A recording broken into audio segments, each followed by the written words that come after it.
তো বন্ধুরা, আজকের এই ভিডিওতে আমি আপনাদেরকে দেখিয়ে দেবো যে এই যে আমাদের ক্যামেরা, তো যাদের ক্ষেত্রে আর কি সোনি ক্যামেরা, তো তাদের ক্ষেত্রে কিন্তু এই ফিচারটা কিন্তু অবশ্যই আছে বা থাকবে।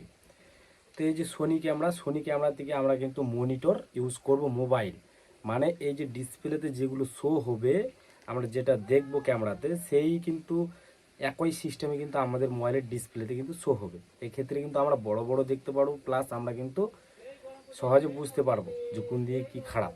তো আমরা যদি গিম্বেল সেট করি ক্যামেরাতে, তাহলে কিন্তু একদিকে গিম্বেল থাকবে, তার উপরে কিন্তু আমরা এইভাবে মোবাইলটাকে কানেক্ট করে নিতে পারবো। চলো আজকের এই ভিডিওতে খুব সহজে দেখিয়ে দেবো যে আপনারা কীভাবে সোনি ক্যামেরা থেকে মোবাইল ডিসপ্লে মনিটর হিসাবে সেট করবেন। চলো আজকের এই ভিডিওতে খুব সহজে দেখিয়ে দিচ্ছি। বন্ধুরা, আমাদের সর্বপ্রথম চলে যেতে হবে ক্যামেরার মেনু বাটনে। এই যে দেখতে পাচ্ছেন মেনু বাটন, এই মেনু বাটনে চাপ দিবেন। দেওয়ার পর সিম্পলি আমরা সর্বপ্রথম দেখে নেব, এই যে দেখতে পাচ্ছেন নেটওয়ার্ক, এই নেটওয়ার্কের অপশানে আমরা চলে আসবো। আসার পর আমরা এখান থেকে দেখব CTRLW স্মার্টফোন, এই অপশানটাতে চলে আসবো। এটাতে আসার পর আমাদের যদি এই অপশানটা অন থাকে, তাহলে আমরা সিম্পলি এটাকে অফ করে দিব। এখান থেকে অফ অপশানে ক্লিক করে দেবো।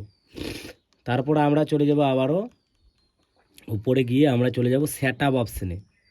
এই যে দেখতে পাচ্ছেন সেট আপ, এই সেট আপ অপশানে আসবো। আসার পর সিম্পলি আমরা 4 নাম্বার পেজে চলে যাব। এইভাবে 4 নাম্বার পেজে যাওয়ার পর সিম্পলি আমরা এখানে দেখতে পারবো ইউএসবি কানেকশন। এই যে দেখতে পাচ্ছেন, এই অপশানে ক্লিক করবেন। এই অপশানে ক্লিক করার পর এখান থেকে কিন্তু আপনাদের এই অপশানটা থাকতে পারে, মাস স্টোরেজ, এই অপশানটা থাকতে পারে। তো আপনারা কি করবেন, এখান থেকে পিসি রিমোট এই অপশানটা সিলেক্ট করে নেবেন। নেওয়া হয়ে গেছে। এখন সিম্পলি আমরা যে চার্জ করি যেই ডেটা দিয়ে, সেই চার্জের সেই ডেটাটার সাথে আমাদের একটা ওটিজি কানেকশন করে নিতে হবে। তো সিম্পলি আমি এই যে চার্জ দিই, এখানে আমরা কানেকশন ক্লিক করে দেবো, ঢুকিয়ে দেবো জ্যাকটা। তারপর আমরা এরকম একটা ওটিজি কিনে নিব। কিনে নেওয়ার পর আমরা ক্যামেরাটা একটু এক সাইডে রেখে দিলাম।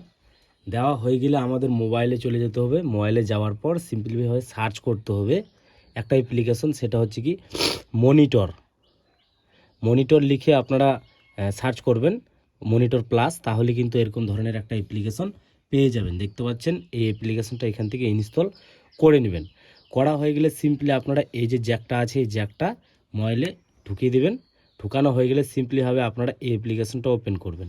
ওপেন করার পর আপনারা দেখতে পারবেন যে এখানে আমাদের ঢোকা হয়ে গেছে, কিন্তু এখন আমাদের মোবাইলের ওটিজি যেই অপশানটা আছে, সেই ওটিজি অপশানটা অন করতে হবে। অন করা হয়ে গেছে। সিম্পলি আমরা সেই অ্যাপ্লিকেশনে আবার চলে যাব। যাওয়া হয়ে গেলে এরকম ধরনের একটা ওকে অপশান চলে আসবে, মানে অ্যালাউ দিতে বলছে, allow monitor plus to access USB charger.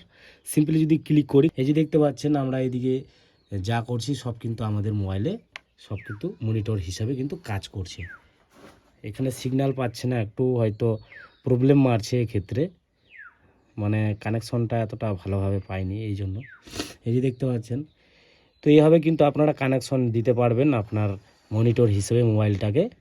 তো আপনারা এইভাবে যদি ফটো টটো তুলেন, তাহলে কিন্তু খুব সুন্দরভাবে এখানে দেখতে পারবেন। প্লাস আপনারা চাইলে এই অপশানটা আছে, এখান থেকে আপনারা ক্লিক করে আপনারা কি করতে পারবেন, যে মানে ফটো তুলতে পারবেন। আমি আপনাদেরকে একটা ফটো দেখিয়ে দিচ্ছি তুলে। এই যে দেখতে পাচ্ছেন, তো এইভাবে আপনারা কিন্তু মনিটর হিসাবে কিন্তু ইউজ করতে পারবেন মোবাইলটাকে।